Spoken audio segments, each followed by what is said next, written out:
You know, every day we're learning a little bit more about this top half of the draw, the Novak Djokovic section of the draw. What are you looking for, Mr. Goat? Do you want some U.S. Open 2013 beer?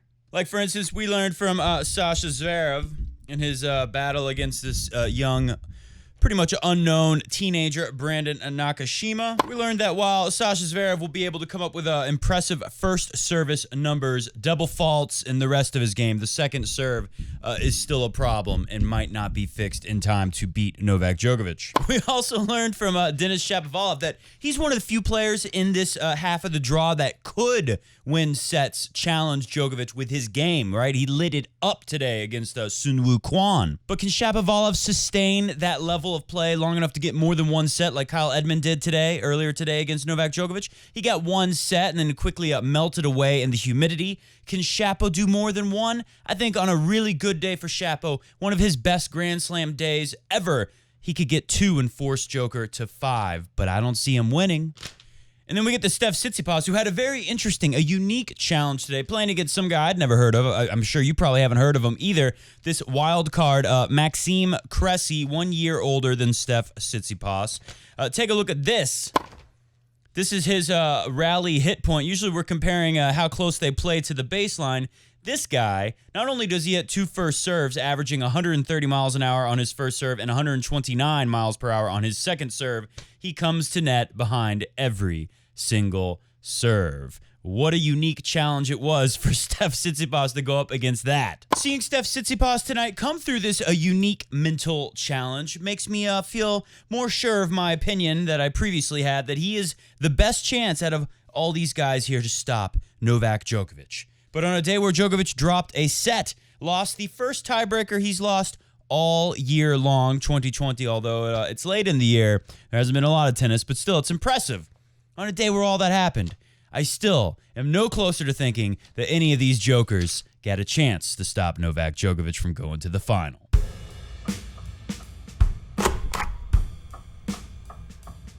Welcome back to Coffee Break Tennis, and I gotta tell you, it's good to be back today at the show.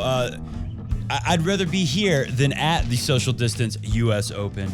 There's no better place to be during a major than Coffee Break Tennis. Glad you're here today on the show. I've got a little bit of car lag after a long drive, so we're going to keep it short today, but we will go through the top half of the draw a little bit, and then we'll talk a little bit about some of the matches going on tomorrow, maybe a little bit about some of the stuff we missed from yesterday since we didn't do a show last night. So let's go right into... Let's finish going through what happened today. So let's look at the top half of the draw. Novak Djokovic will play. We'll look forwards, of course, as we like to do here at Coffee Break Tennis. Mr. Goat's very antsy. He's thinking, maybe I'll leave and never come back. Come on, Mr. Goat, you can get up here.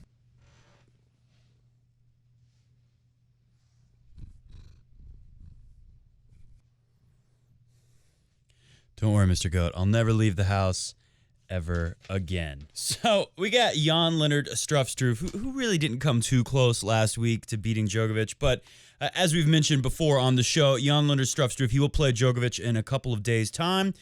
It'll be faster conditions than what he got in the best out of 3 sets in Cincinnati. So I like Struff's chances better.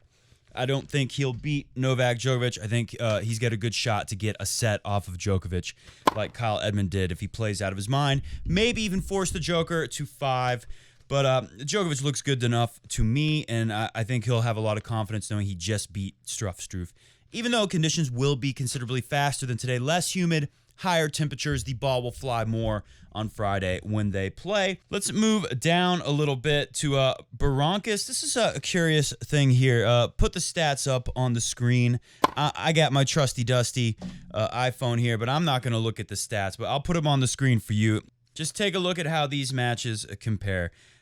Able to break John Isner's serve and just barely able to break the little Lithuanian Ricardas Berankis' serve. Stevie Johnson, the mustache. I think today, so humid, much more humid today than other days, Cincinnati or the U.S. Open thus far. I think after going through that long match with John Isner, it was going to be hard to come through this guy who was playing well in Cincy. was able to challenge Djokovic, even though Djokovic had having issues with his neck that night in Cincinnati. Well, in New York, playing the Cincinnati tournament, was moved to New York. As you can see, it was already in the 70s by 4 p.m. today, 70%, above 70% humidity, whereas 3 p.m. tomorrow, it's still going to be in the 40s. So there was definitely a big jump today that we won't see tomorrow, plus higher temperature. So ball will definitely move faster, and you will sweat less with lower humidity tomorrow. So that'll be nice. So I'm sure those much more humid conditions today made it harder for Stevie Johnson to come through 5 sets with John Isner and 1, 2, 3 tiebreakers out of those 5 sets against John Isner. But it is noteworthy to me. We should point out that it's kind of funny. Stevie Johnson had more success with the John Isner serve than one of the shortest guys on tour's serve. But Berankis, he's going to be good on this surface because he takes the ball early, likes to dictate play from the baseline. You know, he knows that he's not going to have as much firepower as some other guys, and he has a very flat shot, so it's going to get through this faster court very well. Mr. Goat wants to sit in the lap. Now he's on the floor. Moving on to El Shapovalov. El Shapo tonight had his rap song played for him, The Night Train, after his win by the U.S. Open DJ. So that was nice. That must have been a big deal for his 2 careers to collide at the same time on the biggest stage in the tennis world. El Shapo goes up against Taylor Fritzy Boy next. The match Shapo had tonight was pretty interesting. I mean, he really lit it up in the stat sheets. Take a look at his numbers on the stat sheet here. 20 aces, 62 winners. Yeah, it's a lot of unforced errors from El Shapo. But the best thing about this match was after they're a set all, Shapo's down a break, 4-2. And then he wins 4 games. He wins 6 games in a row, but obviously gets out of that set immediately and then is up 2 sets to 1 and a break, 2-0 in the 4th set. So that was an incredible little stretch of play that I got to see from El Shapo. Sorry, I almost called him Novak Djokovic. Novak Djokovic is who he likely, I mean, it's a stretch. Can Shapo get through Fritz? I think so. Krajinovic, David Goffin, that's going to be a slugfest. If Shapo can get through Fritz in straight sets and Krajinovic or Goffin get through in a tough, let's say they played 5, it could happen. It's not crazy to predict that. I could see Shapo getting through here, and then I would give him a shot, like I said in the intro to the show. I would give Shapo a shot at beating Djokovic, but most likely the way you see it is if Shapo has, for him, his best performance yet in a major, a great performance, he loses in the 5th set to Djokovic. Other than that, you see him going down in straight sets. Maybe he gets a set off of Djokovic like he did at the Australian Open last year. Moving on, we got Tsitsipas, Coric. That'll be an interesting match, especially since it wasn't that long ago that Coric was a guy we were saying is like a young Djokovic. He's very good at everything all around, and we thought this guy would be a major threat. He still managed to have a 27th seed here at the U.S. Open. He just went through a 5-set match against Juan Ignacio Londero. I say Tsitsipas better come through that in 3 sets. Kukushkin, Thompson. I mean, this is good. Tsitsipas, absolutely, as we said in the draw show, should go to the quarterfinals. Zverev should come through, but Mannarino could actually be difficult for Zverev because one thing we learned about Zverev today is he put up some incredible first serve numbers. Let's look at the stats for Zverev. So I'm thinking about Djokovic constantly. As I look at all this, and why wouldn't we? You know, Djokovic is a big-time favorite here, about as big as a favorite is ever going to get today. All right, here we go. Zverev stats on the screen right now.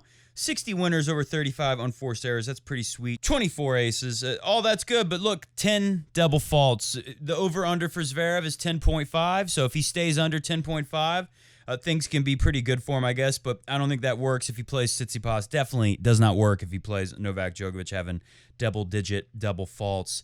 75% first serves in, 84% win on first serve. That's a good thing to do if you're struggling with your second serve, but here's how bad it was.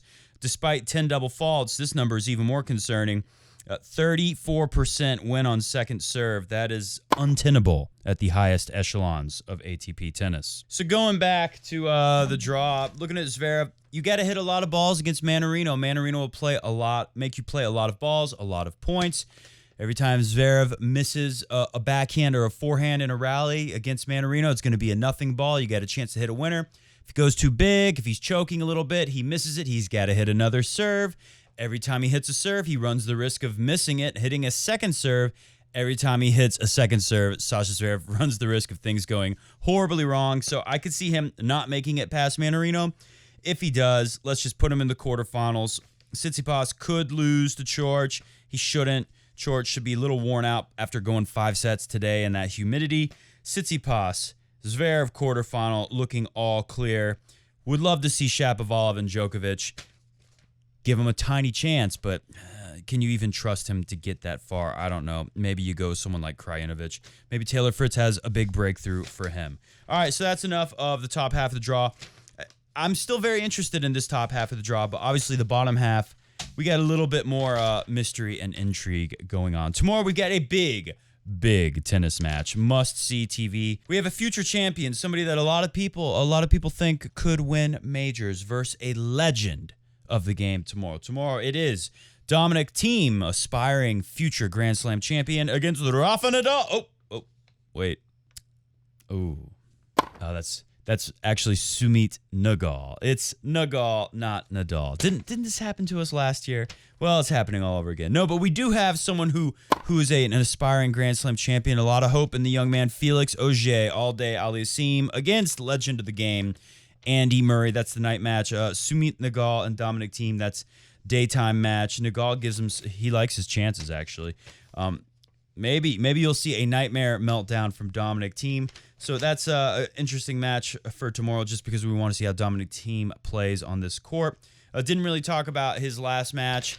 Challenging at times, but he got through. Jaume Munar ended up retiring. Andy Murray's match yesterday, we should talk about that for a little bit. What a match. The big question against Felix Auger, I would say Andy Murray is my pick to win it, knowing that he had to come all the way back from 2 sets to love down and win in 5 sets, because why not? Andy Murray on the comeback with the half-man, half-metal machine hip. Why not go 5 sets? So can Andy Murray, he doesn't know the answer to this question. Can Andy Murray play 5 sets and then come back and do it again, beat Felix Auger? I guess he'd have to win in 3 sets. It's hard to imagine him going 5 again. But like I said, he doesn't know. We don't know. So that's must-see TV, especially because Felix Auger, when he's on the precipice of greatness, when he's right there with a moment to do something big, he tends to fall apart, tends to throw out a bunch of double faults. Amazing forehand. Love watching the forehand of Felix Auger, but he's going to miss forehands. He's going to throw in double faults every time he's close to having a big win. It is a big win, I think. Even though it's Andy Murray, we don't think of him the same way as we used to. It still would be a big win. So that'll be interesting to see how he handles the pressure of that match and what Andy Murray is capable of doing. If he's ever going to go deep in a slam again, we'll learn a lot, seeing how he responds after recovering from a 5-set epic. The thing about Andy Murray, he had a big win over Sasha Zverev. But with Sasha Zverev, one thing I noticed about Andy Murray's movement, it's not as good as it used to be, but it's still good enough to make a lot of players play an extra ball. Sasha Zverev can hit a very offensive shot, and Murray will find a way to get over there, even though he's not moving as well, and put it back in play and make Zverev hit one more ball. And there's always a chance Zverev is going to miss that one more ball, no matter how easy it might look. Well, with Yoshihito Nishioka, Yoshi as they like to call him in Japan, with Yoshi, the thing is that he's not going to miss that extra shot, and he's going to outmaneuver you a lot. Now, the Andy Murray was a better mover than Nishioka. Nishioka is now a better mover than Andy Murray. So in the beginning, it felt like he didn't know that. In his press conference, Andy Murray's press conference, he said that basically he had to get the mix right, the mix of when he was attacking and how much defense he was playing. And he said the mix just wasn't right for those first couple of sets, even though his play got better. It must have been a little alarming for Nishioka because, I remember I was about to walk away from that match. Murray was down like 3-0, 4-0. It looked like it could be bagel territory. It was getting ugly. And I walked away for a little bit. And Nishioka must have, even though he won that set and was up 2 sets to love, it must have been a little alarming for him to see how hard Andy Murray was fighting to get that second set back. Even though he ended up losing, it definitely sent the message that he was going to stand up and fight to the very end. Andy Murray did it, and it was a spectacular win. Must be an amazing feeling for him to realize he can still win 5-set matches at majors. Also going on tomorrow, J.J. Wolf's kind of an interesting guy. He's playing Roberto Garbaez Baena. That's on court 4 tomorrow, third on after an 11 a.m. start.